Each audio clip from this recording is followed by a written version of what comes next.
Good day to my classmates and to our ever gorgeous professor, Ma'am Beth. I am your classmate in English 101, Structure of English, Miss Sarah V. Almonte. My topic is sentence with indirect objects. Being aware of the proper use and placement of indirect objects can be confusing, right? But if IOs or indirect objects will be used correctly, sentences will be more effective and easy to understand. So let us start. Look at this illustration. We have two girls here playing a volleyball. Can you see it? So here we have two girls. Let us name them Sue, the one at the back, and her playmate, Anne. In the picture, we can see that Sue is passing a ball to Anne. So the sentence could be, Sue passed Anne the ball. Our subject here is Sue, and the transitive verb is passed. What did she pass? The ball. To whom? Anne. So therefore, Anne is the indirect object. So what do you mean by object? You are already familiar with the direct object, right? Yes. When we say direct object, it's the receiver of the action.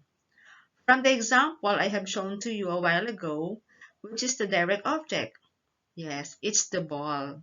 It's the receiver of the action, as done by Sue. So what is indirect object? The indirect object of a verb receives the direct object. In effect, the action moves from the subject to the verb, the direct object, and then the indirect object. An indirect object is a noun or pronoun to whom what, or for whom or what, an action is completed. A direct object must exist before an indirect object can exist. So we have example here. Diana gave her mother a bouquet of flowers. What is our subject? Our subject is Diana. What did Diana give? Or Diana gave what? A bouquet of flowers. Diana gave a bouquet of flowers to whom? Her mother. So the sentence should be Diana gave her mother a bouquet of flowers. Here we can see that the indirect object answers the question to whom, and that is her mother. So if you are going to observe, the subject is followed by a transitive verb, followed by an indirect object, and a direct object. Now, how are we going to find the indirect object? To check whether an indirect object exists in a sentence, you first need to find the verb and direct object. To find a direct object, ask what or whom the verb is doing. Let us always remember that direct object answers the question what or whom. Take note of that. To find an indirect object, ask to whom or what or for whom or what the direct object is intended. Another thing we are going to remember, the indirect object will chronologically exist before the direct object in a sentence. So it is important that the direct object exists before we write down or we add down the indirect object in the sentence. Let's go back again to the sentence that we have done earlier. Sue passed Anne the ball. So we have to follow the following steps. So step 1, find the verb. In the sentence, Sue passed Anne the ball, what is our verb? Our verb is no other than pass. It's an action word. Step 2, find the direct object. Remember, when we say direct object, it answers the question what or who. What about the verb? Or what whom did Sue pass? Going back to the sentence, it's the ball. So, step 3, find the indirect object. When you say indirect object, ask what received the direct object. What or who received the ball, which is the direct object? Who, and that is an. So the indirect object is an. That's the easiest way. And how are we going to find the indirect object? We just have to follow these 3 steps. Let us find the indirect objects from the following sentences. So, number 1, we have James Bond told mother the news. What is our subject here? Our subject is no other than James Bond. And our transitive verb is told.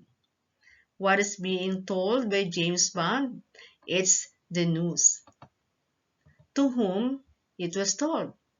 It was told to mother. So, mother is our indirect object in the first sentence.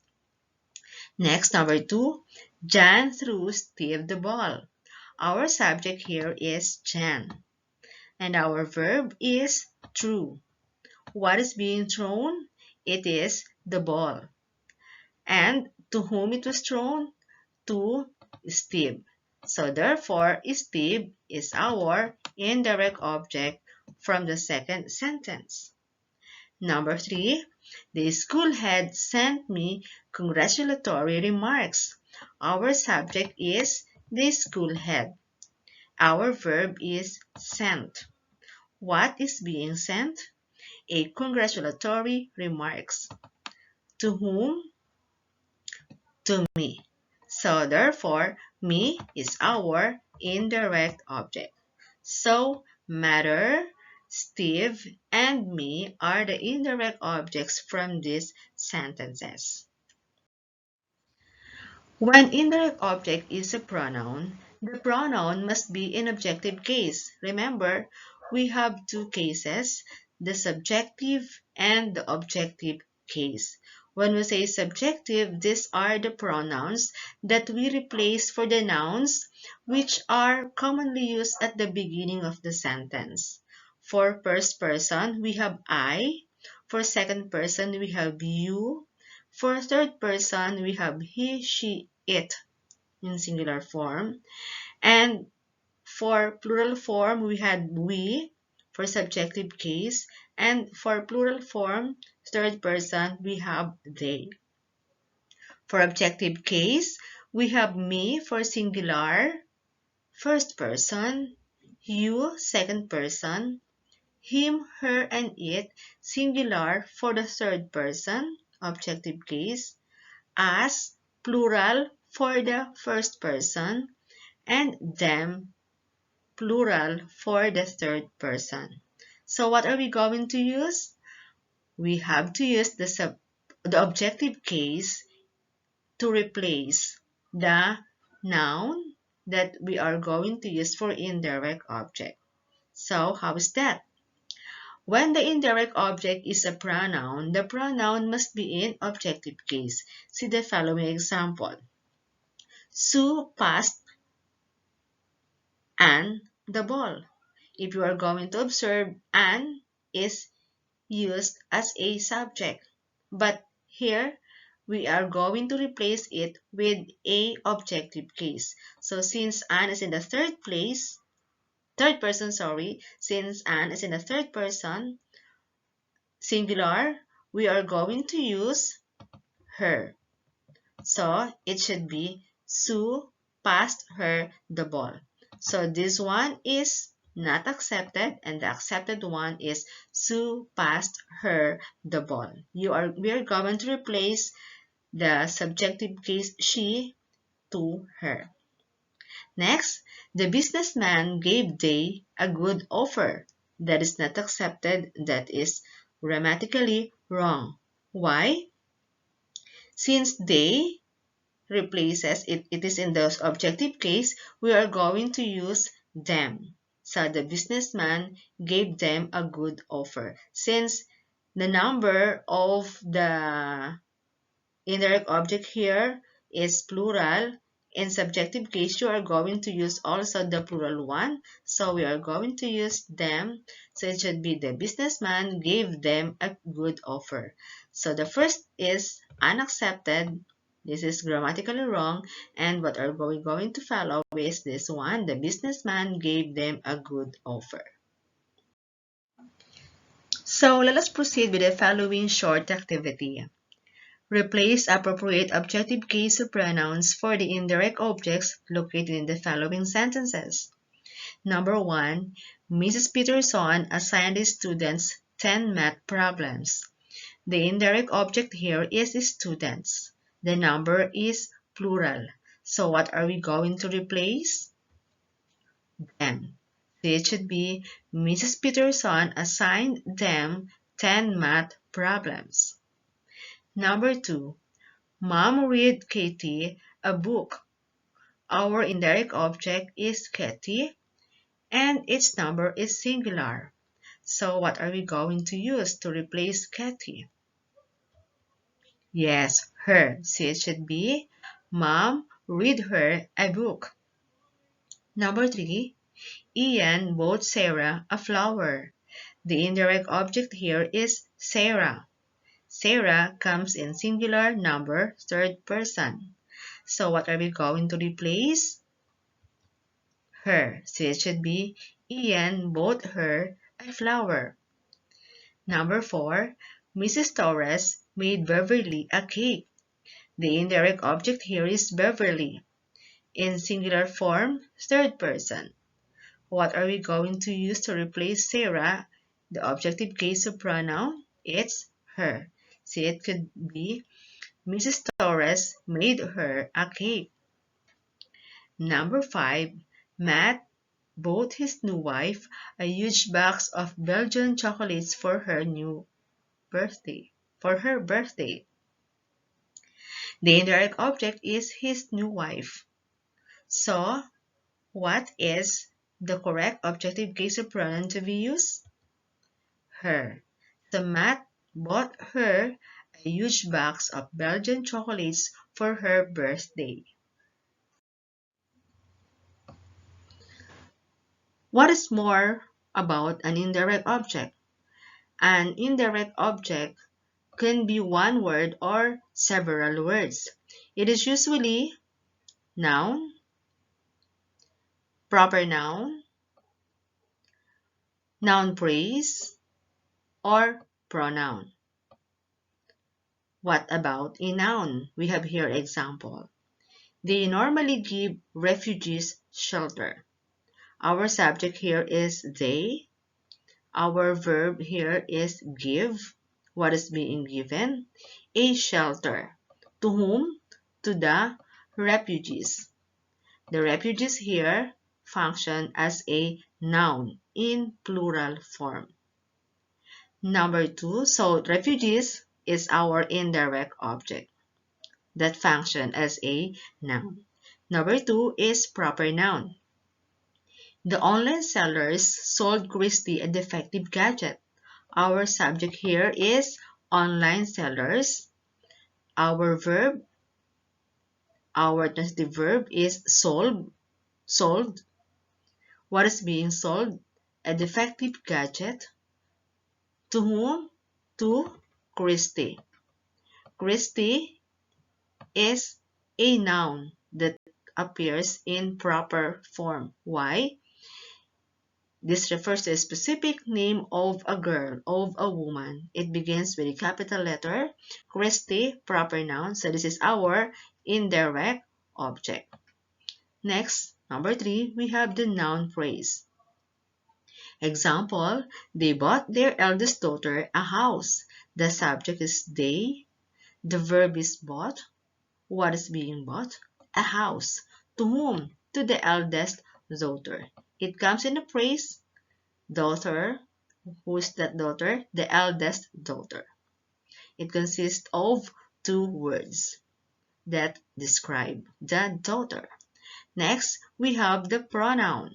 Example, please send me a new link for our online class. Our subject here is the implied you.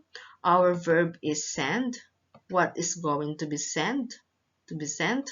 A new link for our online class. To whom? To me. So me is our indirect object in a form of pronoun. Okay, so these are the different ways of using indirect objects. It could be noun, proper noun, noun phrase, or pronoun. But take note of this tip. Generally, indirect objects are often people or animals, and direct objects are often things. So if you're going to observe, our indirect object here could be or usually people or animals. So we have refugees, Christy, a person, eldest daughter, a person also, me refers to a person also, the personal. While what about the direct object? Often, often things. So we have shelter, we have defective gadget, we have house, and we have link. Okay, so let's move on. Now, let's go to the next activity. Determine the indirect objects and identify if they are noun, proper noun, noun phrase, or pronoun. So let us see. So we have here number 1, my long lost friend never told me any news. Our indirect object here is me, and is used as a pronoun. The use of me is as a pronoun. So we have the first one, me. Next, number 2. Mr. Ramos gave his student leader a remarkable award. What is our indirect object here? Our indirect object here is student leader, and the use is as a noun phrase.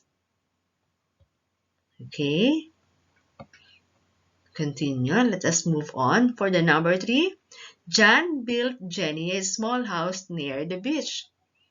Our indirect object here is, yes, Jenny. Jenny is our indirect object here and used as a proper noun, a specific name of a woman, of a girl. Number 4, the sun gave the garden a packet full of sunshine. What is our indirect object here? It is garden that function as a noun. And lastly, we have number 5. Mommy made Clarice a sandwich. What is our indirect object here? Yes, it's Clarice. Clarice that function as a proper noun. Now, compound indirect objects. An indirect object may be compound. Example, Kevin brought Madeline and Josie chocolates and flowers. So we have here two subjects, which are Madeline and Josie. They are indirect object. Number 2 example, Sandra gave his father and brother-in-laws an imported wine. So we have here two indirect object or compound indirect object, his father and brother-in-laws. Okay, indirect object appears in different kinds of sentences. We are already familiar with this, the positive sentences, the negative sentences, the question sentences, and imperative sentences. So number 1, we have James Bond told mother the news. What kind of sentence is this? Yes, this is positive sentence. Number 2, Hillary never sent Bill any emails. Our indirect object here is Bill. It appears in what kind of sentence? Number 2, negative. Number 3, why did you give her that? The indirect object is her. It appears in what kind of sentence? Question. Number 4, can you make me some fruit cakes? It appears In what kind of sentence? We have here the indirect object me. The answer is question. And number 5, don't give him that book. Our indirect object here is him. It appears in what kind of sentence? Imperative. Number 6, John threw the dog a ball and the dog brought it to me. Our indirect object here is the dog. What kind of sentence is this? This one is positive. And number 7, Professor James assigned his students 3 new projects. Our indirect object here is his students, and this is positive. Number 8, do you always read your children a story at bedtime? Our indirect object here is your children, and it is question. Number 9, Girl, never look at him that way. Our indirect object here is him, and that is imperative. And the last, the waiter made a bit of a mess pouring one of the guests a glass of wine. And this is what kind of sentence? Positive. Indirect object or prepositional phrase. This is somehow really confusing. So what is going to be noted, or what are we going to remember whenever this one happens? Generally, an indirect object can be replaced and repositioned as a prepositional phrase starting with to or for. So what are you going to do? The examples above would then become, for example, Darius bought a car for her. So instead of saying Darius bought her a car, which is also correct, you can say Darius bought a car for her. Since the sentence made use of the preposition for before the indirect object her, it becomes prepositional phrase. The same rule goes on with the second example. Mother reads this story to her youngest child. Instead of saying mother reads her youngest child this story, which is also correct and acceptable, and you want to place it at the end of this sentence, to her youngest child, it turns to be a prepositional phrase because it is introduced by the preposition to before the indirect object, youngest child or her youngest child. The same goes to number 3. I opened the door for you. The subject is I, the verb is open, the direct object is the door. For whom it is being opened? For you. So it is also introduced by the preposition for, and that becomes prepositional phrase. So this one, you have to note this. The prepositional phrase is not in the indirect object. It is just a prepositional phrase. So this one will be our activity. So from each sentence below, get the following. So this is 15 points. You should have 3 answers for each sentence. So in each sentence, you are going to get A, the indirect object, the function in the sentence. It could be noun, proper noun, noun phrase, or pronoun. And letter C, the type of sentence being used, either positive sentence, negative sentence, question sentence, and imperative sentence. So we have 5 questions. Number 1, Mrs. Tamara gave us 3 extra days to finish our reports. Number 2, he told his parents a lie. Number 3, he gave his teacher a card that he picked out himself. Number 4, Johnny told me a secret. And number 5, Max asked Sally a question about the dance. So that's all for now for my report. So this is the end of my report. This has been Miss Sarah Villalmonte saying you thank you very much for listening and keep safe always. Goodbye.